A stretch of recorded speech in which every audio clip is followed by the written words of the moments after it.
નમસ્કાર મિત્રો, હું છું જિગ્નેશ પ્રજાપતિ અને આપણે આજે સ્પીકિંગ મોડ્યુલની અંદર જે ટૉપિક જોવા જઈ રહ્યા છીએ તેનું નામ છે રિપીટ સેન્ટેન્સ.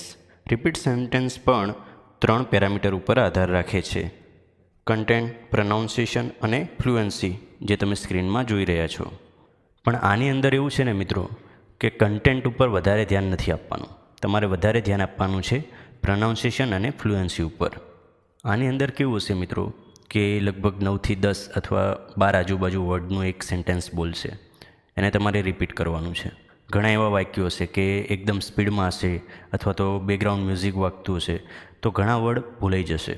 તો આમાં એવું જરૂરી નથી કે જે કન્ટેન્ટ છે પરફેક્ટ બોલવું, તો એના રિલેટેડ 1-2 વર્ડ એડ કરી અને ફ્લુએન્સી જાળવી રાખવાની. આની અંદર ફ્લુએન્સી અને પ્રોનાઉન્સિએશનના લીધે તમારું માર્કિંગ અપ ડાઉન રહેશે.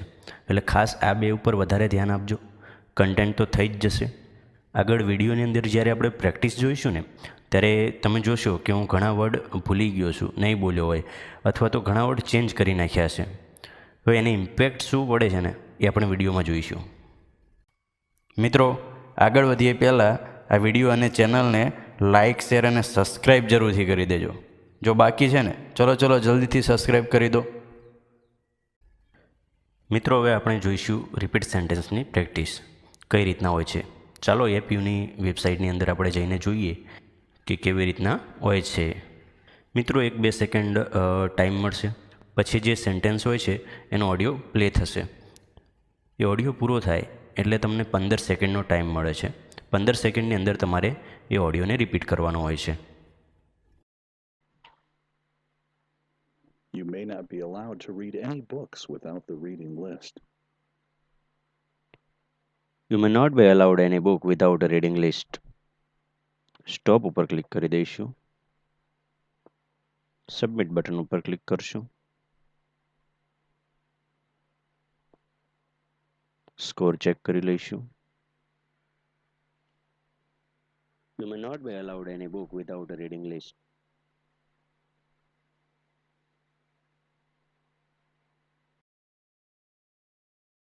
સ્કોર જોઈ શકો છો મિત્રો. ઓલ ઓવર 75 સ્કોર આવ્યો છે. મિત્રો, આનો આન્સર ચેક કરીશું આપણે. તમે આન્સર જોઈ શકો છો. You may not be allowed to read any books without the reading list.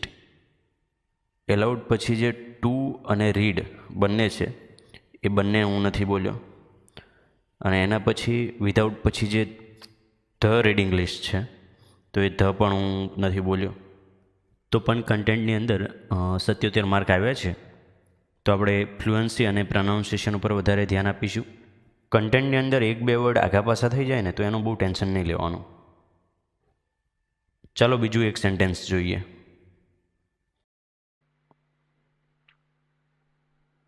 Renewable energy sources are now used to produce electricity. Renewable energy source now used to produce electricity. Submit.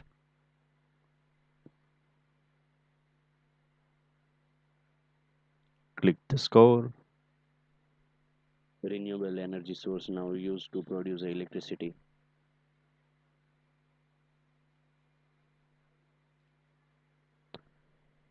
મિત્રો, score જોઈ શકો છો. All over 78 આવ્યા છે. કન્ટેન્ટની અંદર 85 છે, પ્રોનાઉન્સિએશનમાં 73 છે, ફ્લુએન્સીમાં 80 છે અને ઓલ ઓવર 78. ચાલો મિત્રો, આનો આન્સર પણ આપણે જોઈ લઈશું. આની અંદર આપણે સોર્સિસની જગ્યાએ આપણે સોર્સ બોલ્યા છીએ, પછી આર પણ નથી બોલ્યા, અને યુઝડની અંદર આપણે ખાલી યુઝ જ બોલ્યા છીએ, અને આની અંદર કન્ટેન્ટમાં 85 માર્ક મળ્યા છે. ચાલો મિત્રો, નેક્સ્ટ સેન્ટેન્સ જોઈએ.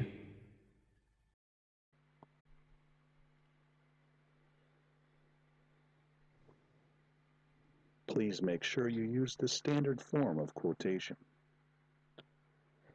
Please make sure you use the standard formation of the quotation.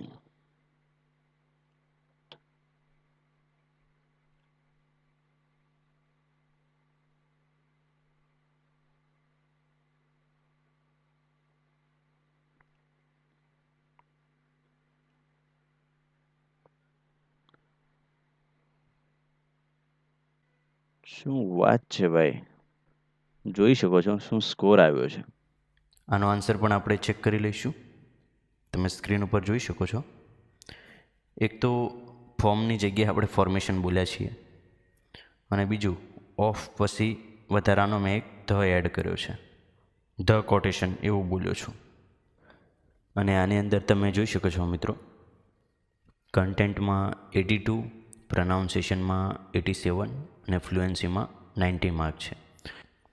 એટલે મિત્રો, અગાઉ આપણે જે પ્રમાણે ચર્ચા કરી એ પ્રમાણે ખાલી કન્ટેન્ટમાં ધ્યાન ના આપતા ખાસ પ્રનાઉન્સિએશન અને ફ્લુએન્સીમાં ધ્યાન આપજો, તો તમારું માર્કિંગ વધી જશે.